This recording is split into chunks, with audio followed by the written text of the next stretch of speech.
Greetings and hello, I'm Radiger.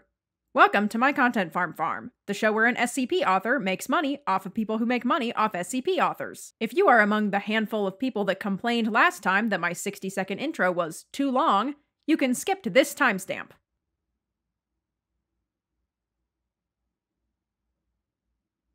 Are they gone? Excellent! I have an announcement for the rest of you. You are all my special little guys. And you all get the very exclusive Special Little Guys Award. I am patting each one of you on the head. Also, everyone who skipped ahead got sent to a hell of my own creation. Don't worry though, you will also get to see my hell soon. I would like to thank my patrons. Thank you for giving me an actual motivation to keep making these. Members of my Patreon get to see my videos a week early. So if you see comments from last week on this fresh video, that is why. You can join for any amount at patreon.com/Radiger. There is a link in the description. Today's special comment comes from Untizio10000K, who says, "This is the most insufferable right-tuber I've ever seen." Thank you, Untizio! I am very tickled at this because I am usually categorized as an SCP tuber and not a right-tuber, and everyone that I've ever watched who talks mainly about writing seems to have their shit together, which makes me look absolutely batshit insane by comparison. I promise that I shall continue to deliver to you the weirdest, most meandering, and least sufferable educational SCP material this platform has ever seen. Make sure to like and subscribe and hit the bell because I don't have an upload schedule and I never will have an upload schedule because this channel is my own personal kingdom and I do whatever I want. Don't miss a video because it might be the one where I reveal all the secrets your dad never told you. Let's take a look at today's article. SCP-6059, Have You Ever Had an Enlightened Experience in a Ball Pit, was written by Ori Tiefling, who also requested that I cover it. Thank you for your request, Ori, and I apologize for taking so damn long. This article, as the title may suggest, is a comedy. It's light and fun and has an endearing heartwarmer twist at the end. The story follows a researcher named Dr. Zacharias Rosemary and the gross, childlike lesser god of one specific Chuck E. Cheese ball pit as they become unlikely friends. It's packed with jokes, mostly concentrated in its hilarious interview logs, and its focus on character development makes it especially appealing to me specifically. I love a character piece. And now it's time for you to click off this video and read the original. Welcome back. Hey, do you want to see where I sent all those people who skipped the first part of the video? Okay, here it is. I'm under the water. Please help me. There you go. Did you like that? Was that better? Anyway, you guys have been begging me to do Dr. Bob for ages, so here we go. The Night Watchman is about to call out to demand to know what the heck is going on, how they all got in here, and where their parents are. But then, he sees something beneath the plastic balls. Something is stirring, moving in response to the children throwing pizza into the pit. And as it crawls out, the Night Watchman is met with the sight of something vile lurking in the ball pit. The first 3 minutes of this video was added material that was not present in the article. These channels tend to do cold opens like that. In a traditional SCP structure, the containment procedures work as your hook and foreshadowing, posing questions and motivating the reader to keep reading in order to answer them. The hook of 6059 is not the Chuck E. Cheese, it's the repeated references to religious behavior and the juxtaposition between those two things. We can tell from the contrast between these two wildly different schematic ideas that this article is most likely going to be some form of comedy, because playing Chuck E. Cheese horror totally straight is actually really difficult at this point, considering how played out it is. Bob's team forgoes ironic contrast and unanswered questions in favor of, hey, you guys like FNAF, right? FNAF is still popular, right? Well, this article is totally just like FNAF. Please keep watching the video. It isn't an anomalous property of the building itself. There's nothing unique about this former Chuck E. Cheese franchise that causes such abnormal behavior. That all comes from the thing living in the ball pit. Here's the containment procedures. Because these channels typically write their own cold opens, and because we've already seen the creature depicted on screen, there isn't really much for the Comprox to functionally do besides drag out information they already told us. The video already showed us the child cult behavior. It already showed us a teaser of what the monster looks like. The creature is comprised of a mixture of discarded and stomach-churning substances, primarily pizza sauce and plastic. along with various other waste materials. They avoid the actual list of materials that comprise the creature, possibly out of fear for the YouTube ad algorithm, but I'm not convinced that it doesn't also have to do with their desire to make their content as unobjectionable as possible to reach the widest possible audience. They say that the creature is primarily made of pizza sauce and plastic, with the waste materials added as more of an afterthought, when the original list of materials lists vomit as the second ingredient, with trace amounts of urine and feces listed at the end. The order of these words is purposeful, implying that the monster is more vomit than sauce, and the point of this is a joke about the disgusting and unsanitary reputation of Chuck E. Cheese ball pits, that Bob just kind of misses a little bit. It certainly doesn't reach the same levels of friendliness as other amorphous SCPs, such as the well-known and much adored SCP-999, the Tickle Monster. Yeah, you gotta throw in nines for marketing purposes. Can't have an SCP YouTube video without some good old-fashioned pandering. Oh, yeah, they're selling a plushie. Okay, that's why. SCP-6059 is trapped. Although that hasn't stopped the creature from claiming it is fully capable of escape.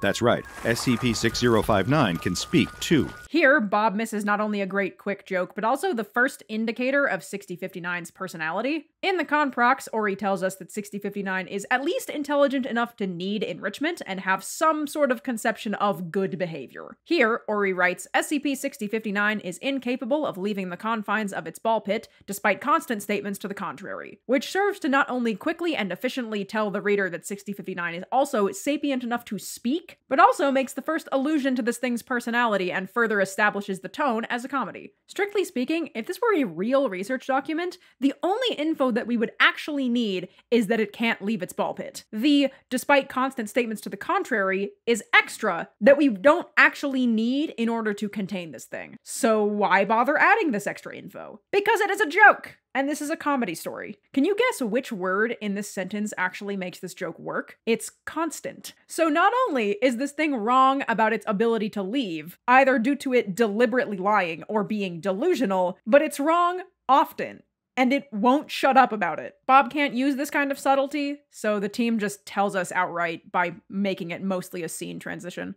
Dr. Rosemary is sent to the Chuck E. Cheese facility housing SCP-6059 at the behest of the Department of Anomalous Ambassadors. So the inclusion of the Department of Anomalous Ambassadors brings me to an interesting point. 6059 has this link at the top. It links to the hub page for the Fading Stars canon, brainchild of Ori Tiefling and home to a host of other SCPs and tales. The footnote about Dr. Rosemary being in this department is, to me, a hook to go and read that canon, because it speaks volumes about how the Foundation operates in this particular universe. The combination of those three words at the top and this footnote end up reading as, hey, there's more to this world. If you're looking for an exploration of the Foundation where things are a little kinder and maybe a little lighter, there's more where this came from. Some articles will link their actual text to related stories, usually at the end to keep people reading, but in this one, it's more of an invitation than a direct continuation. And it worked on me, because I am very interested in the tone and energy of this article. On the SCP Wiki, cross-linking is everywhere, because the wiki has a huge cultural investment in getting people to read as many pieces as possible. Some articles even have this footer at the bottom. It's called wiki walking, and it's one of the many ways that staff and authors try to encourage readers to read more and branch out. This website cultural value is actually the entire reason I started doing this exact series in the first place. It's the reason I refuse to cover popular SCPs. Teasing content farms is actually just a smokescreen that I use to highlight and encourage people to read articles that aren't mainstream. And it's another example of how even when they're not complete garbage, there is just so much that these farm channels lose in translation because they're not actually in touch with the site culture. There's only one link associated with this video, and it's the required one that they legally have to prevent us from suing them. They mentioned that Rosemary is in this Department of Anomalous Ambassadors, and I'll admit that I think it's really cool that they left that detail in, but it's still missing all of the context. There's a whole entire canon of stories that people may have found if they actually read the article, that they're most likely going to totally miss watching this video, because they're going to assume that this video is all there is to it. Anyway. It greets Dr. Rosemary in an enthusiastic, almost accusatory way, demanding to know the answer to a strange question. Thing in my pit. Are you balls. The creature immediately becomes highly agitated, shouting at the researcher to get out and leave. This is also missing all of the comedy in this scene because they're not doing a very good job of translating the all caps shout speaking that makes it so funny. This quiet, raspy voice doesn't feel at all like, you know, this. They also leave out the get out, leave shouting, instead just telling the viewer that it said to get out and leave, which also isn't nearly as funny. If you've ever had a plastic ball from a ball pit thrown at you, then you know that it's hardly a pleasant experience. Although those balls are only lightweight, with enough force behind one, they can certainly pack a punch. Okay, the joke here is that it does not hurt to be hit with a ball pit ball. That's why Rosemary is still trying to talk to it while it throws stuff at him. The comedy is the visual of this toddler-sized goo monster just hucking plastic balls at this researcher until he gives up and walks out, which is infinitely funnier than whatever this was. This is an animated video. This joke is a visual gag. They could have easily executed something way funnier instead of just explaining it over some semi-static figures. You know what? I have an animation degree. I'll fucking do it. Hey! Yeah, hey, Are you balls? What? Thing in my pit! Are you balls? No. I'm a human being. Get out! Leave! Get out! So, Zacharias has devised a plan for his next interviews. If SCP-6059 starts acting out again, then the researcher intends to treat it like he would a disobedient child, by putting the creature in a timeout. Another whiffed setup and punchline. The setup is the note about the development of a pause system, and the payoff is the end of the next log when it's revealed that the pause system is literally just timeout. The childishness is implied, and the joke is a subversion of our expectations on how the Foundation operates. You might have expected the pause system to be some sort of high-tech, ethically dubious information extraction system, but no. It's turning off the lights and walking out. But because it's the Foundation, they still have to give it a capitalized title. Here, there's no setup and no payoff because Bob just tells you. And there's no room for extrapolation. You may speak, non-ball. Straight away, Dr. Rosemary wants to get down to business and asks the creature outright what it is. Much of the comedy of this article comes from the dialogue. Bob is skipping over Rosemary's lines completely, which misses much of the funny back and forth between the two, and the development of their friendship, which is what the article is entirely about. Putting his new plan into action, Dr. Rosemary shuts off the lights and leaves the room. SCP-6059 doesn't like it one bit, angrily throwing more balls at the mesh every few minutes, demanding that the lights be turned back on and that it be released from timeout. This timeout part is played entirely straight, which, when paired with the explanation of the pause system that we got earlier, it just makes it kind of feel just meh in terms of storytelling.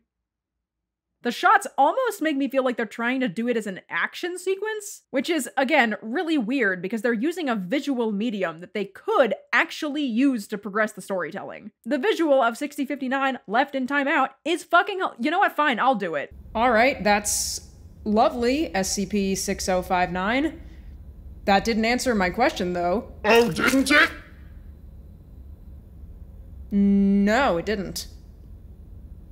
SCP-6059, if you don't behave, you're going to get a timeout. All right, timeout it is. Wait!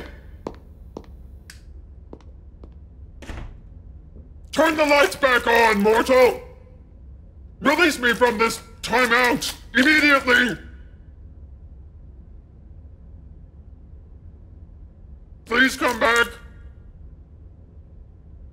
Then, the researcher asks again, wanting to know exactly what SCP-6059 is. I am Botuli, god of the pit. I suspect that they didn't give Dr. Rosemary any lines because they only have the one voice actor who is doing 6059 as well. I don't like this choice because I don't think that a single VA doing all the characters would break any kind of suspension of disbelief. Audiobook narrators do that all the time. And Dr. Rosemary is fully half of this story. You can't just leave out all of his dialogue like he's just some nameless researcher who isn't important. Dr. Rosemary challenges it to do just that, to which SCP-6059 responds by reaching for one of the plastic balls. He urges the creature to make smart choices.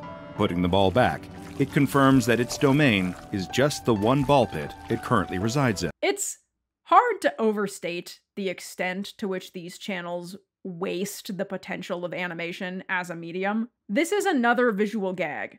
The description is really funny, but instead of actually showing us the gag, they just tell us what happens with no change in pacing or delivery or fine, I'll do another one, fuck my life.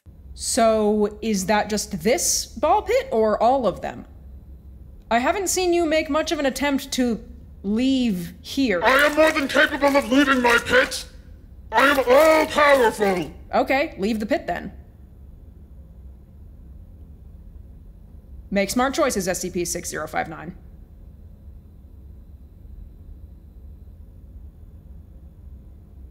You see, SCP-6059 is the reason the strange cult-like group had gathered in the ball pit. So we know this already, at this point in the story, of course. Bob turns this into the climax of the story, trying to make a reveal about what the cultish children were doing, but it fails at the first hurdle because we already know what they were doing, because we're not fucking stupid. There's horror strings music in the background as though this scene is scary and not hilarious and kind of pathetic given what we know about the creature. The visuals and the sound are completely at odds with the actual contents of the story, even at odds with what this video itself has communicated to us. As the creature continues to explain, it describes how upset it feels to be left alone in the pit, and that speaking with Zacharias can alleviate that feeling. Why is there still spooky music in the background? Also, then the next 2 minutes of this video are just rehashing things we already knew. As long as that is something that SCP-6059 wants. In response, the creature playfully throws a plastic ball between the doctor's eyes. Check out the Dr. Bob. Okay, the actual worst thing that this video did is not including the picture that the two of them drew together. Okay, so we already did a lot of analysis sort of throughout that, so I'm just gonna go straight to the rubric. The rubric is my scientifically accurate and completely infallible means of measuring the assness of a Content Farm SCP video. Behold its majesty. Let's see where Dr. Bob stacks up against the others. Did Dr. Bob's team remove any women from the story? No. How about queer people? Also no. So far, so good. The added violence index measures if the Content Farm added violence that was not present in the story for clickbait reasons. How does Dr. Bob fare? Pretty good. I'm giving them a 0. They didn't really add any violence to this. The plot deviation index measures how far the Content Farm video strays from the original plot of the article. I'm giving Dr. Bob a 1. The plot was basically the same, it was just not presented very well. I'm also not giving them a 0 because they did add stuff to make it seem more like Five Nights at Freddy's, so they lose a point for that. The tone non-adherence index measures if the Content Farm changed the tone of the article in order to make it more appealing to a different audience. Typically they do this by turning everything into a horror. I'm giving Dr. Bob a 2 because they sort of tried to make it into a horror, but not as bad as they could have. Bonus round! Was the thumbnail egregious clickbait that had nothing to do with the story? No! It's pretty good. This one's pretty accurate. Was every single person on screen a dude? Yes! Yes, the original article did only include one human character with a name, who was a guy, but Dr. Bob's team also chose to make all of the background characters male as well, which they didn't have to do. They could have made, like, one of them a woman, considering, you know, the 50-50-ness of the human population. Was everybody in the video white? Yeah? I mean, they're, like, literally white, like paper white, but to me, that still does read as, like, a white person.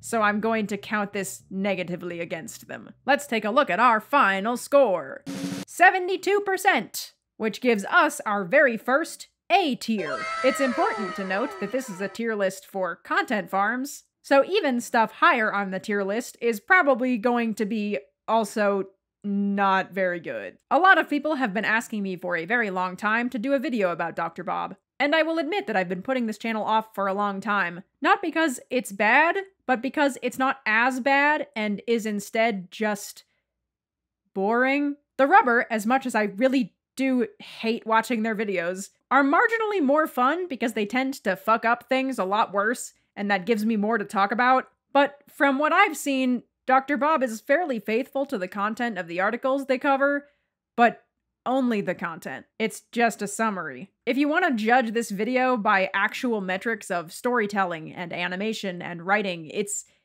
just not good. It's not, strictly speaking, inaccurate to the source material, but it is really boring. To answer the question on the forefront of all your minds, yes, Dr. Bob is a farm and not an individual. There's no he. These videos are made by an uncredited team, a team that also makes this. The narrator is the same for both channels, the animation style is the same, although I can't find any indicators as to what company is actually behind these. These channels, not just the SCP ones, but many, many slop farm channels, try their best to look like a single individual. Because we here on YouTube kind of don't like companies. We've gotten more acceptant of them as the site has gone on and become more and more in-shitified, but like, YouTube used to be really actively hostile to, like, corporations and stuff. So they give their channels names like Dr. Bob or Detective Void, a single personality, and they refer to themselves in first person in their descriptions and their posts, but Dr. Bob's not a guy.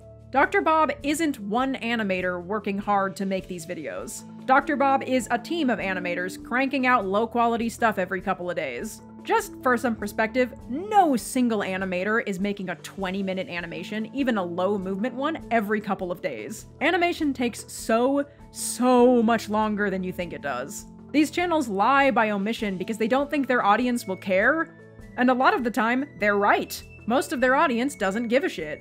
But you do.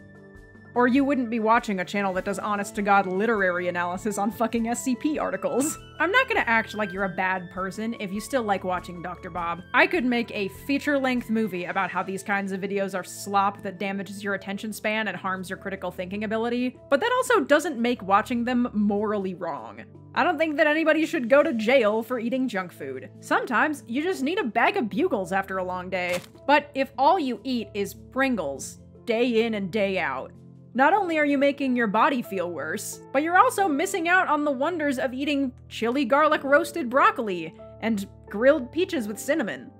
But if you're going to watch content farms, do yourself a huge favor and read the real articles too.